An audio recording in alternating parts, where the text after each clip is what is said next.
Doctor Sukumar അഴീക്കോടിന്റെ ജന്മശതാബ്ദി വർഷത്തിന് ഇന്ന് തുടക്കം. അധ്യാപകനും പ്രഭാഷകനും വിമർശകനും എഴുത്തുകാരനുമായ സുകുമാർ അഴീക്കോട് അനീതിക്കെതിരെ ശബ്ദിക്കാൻ തലമുറകളെ പ്രചോദിപ്പിച്ചു.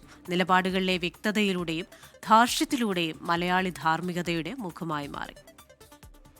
സാഹിത്യത്തിലുള്ള പരിശീലനം ഇല്ലായിരുന്നുവെങ്കിൽ ഞാൻ ആരാകുമെന്ന് നിങ്ങളൊന്ന് ആലോചിച്ച് നോക്കിയാൽ. ഞാൻ ആലോചിച്ചതാണ്, ഞാനൊരു ഭീകരനായി മാറുകയാണ്. അതാണ് എൻ്റെ.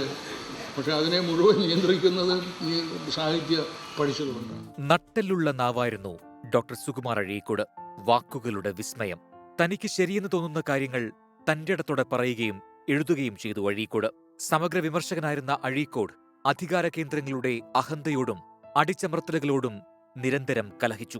രണ്ട് ചെരുപ്പുള്ളവൻ ഒരു ചെരുപ്പുള്ളവനോട് സഹാനുഭൂതി കാണിക്കണം, ഒരു ചെരുപ്പുള്ളവൻ ചെരുപ്പില്ലാത്തവനോട് സഹാനുഭൂതി കാണിക്കണം. പക്ഷെ നമ്മളെപ്പോഴും നമ്മളെക്കാൾ കഴിവ് കുറഞ്ഞവരുടെ നേരെയാണ് ഏറ്റവും ഭയങ്കരമായ ഹൃദയശൂന്യത കാണിക്കുന്നത്. വാഗ്ഭടാനന്ദ ഗുരുവിന്റെ സന്ദേശങ്ങളാണ് അഴീക്കോടിന് അനീതിയെ എതിർക്കാനുള്ള പ്രചോദനമായി മാറിയത്.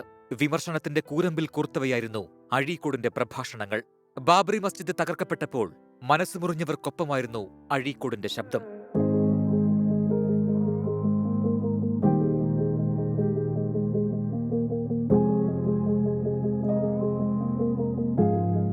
കണ്ണൂർ അഴീക്കോട് അധ്യാപകനായിരുന്ന പി ദാമോദരന്റെയും കേളോത്ത് തട്ടാരത്ത് മാധവിയമ്മയുടെയും 6 മക്കളിൽ 4-മനായി 1926 മെയ് 12-നാണ് ഡോക്ടർ സുകുമാർ അഴീക്കോട് ജനിച്ചത്.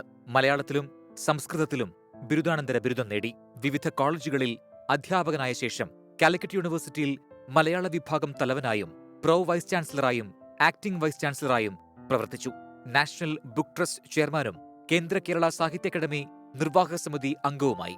1961-ൽ തലശ്ശേരിയിൽ നിന്നും കോൺഗ്രസ് ടിക്കറ്റിൽ മത്സരിച്ചെങ്കിലും പരാജയപ്പെട്ടു.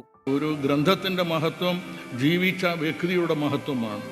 ജീവിച്ച വ്യക്തിയുടെ മഹത്വം ഇല്ലാതെ വരുമ്പോഴാണ് ഗ്രന്ഥത്തിന് കൃത്രിമങ്ങളായ മഹത്വങ്ങൾ നാം ഉണ്ടാക്കേണ്ടി വരുന്നത്.